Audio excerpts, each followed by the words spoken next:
If marketing your business feels rushed, inconsistent, and all over the place, usually it isn't a lack of effort. It's about your campaign rhythm. Here's the strategy we use to help business owners keep their campaigns on track.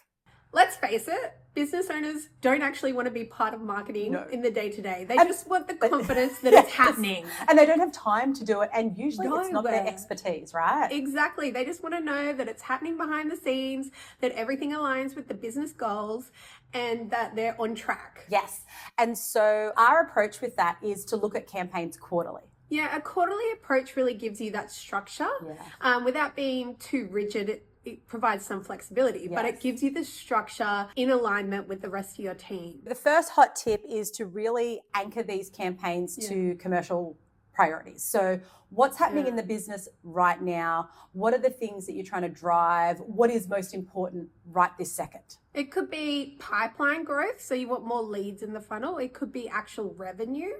It could be that you're at a stage where you just want to, tick over because you do have a lot of customers in process. It could be retention. So retention. Keeping the customers or clients that you have now. Yeah, you need to know the goal and then map that out for the quarter rather than trying to do the whole year. When things do change a lot, that quarter is more reasonable. One of the big mistakes that people make is they try and do too many campaigns, which doesn't actually mean growth. No, it just means that you're busy, but not necessarily moving that needle. So if you can be a bit more targeted and focused and realistically, maybe just have one campaign for the quarter and everything feeds into that, you'll find that perhaps your focus and the clarity of what you're doing becomes a lot more crystal clear. And from the public sort of perception, if you have too much going on, it dilutes the message. You've got bits of content going everywhere. No one actually knows what's going on. They don't know what they need to do.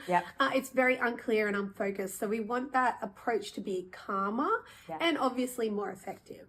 All right, the next hot tip is once you know what that campaign is going to be, let's map it out. So it's about what assets do we need, what tools are we going to be using, obviously what's the key messaging, but all of those different things, how sales is involved. Yeah, how sales involved is very important. So let's map that out so that we're really crystal clear, but everyone in the business is crystal clear as well.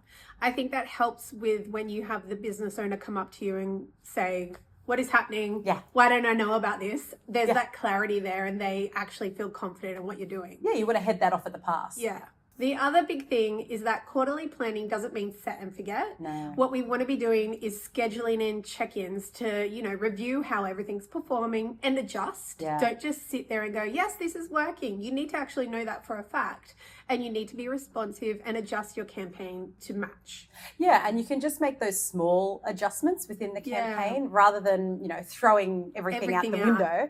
It's going, all right, let's do some A/B testing. Let's see what graphic, because all the time we're having discussions with people as to let's use this graphic or this is what the call to action is. Let's test it. Yeah, exactly. Actually have the facts. If marketing feels chaotic, it's usually a planning problem, not a people problem. A quarterly campaign rhythm gives you clarity, control, and momentum. Steal this strategy.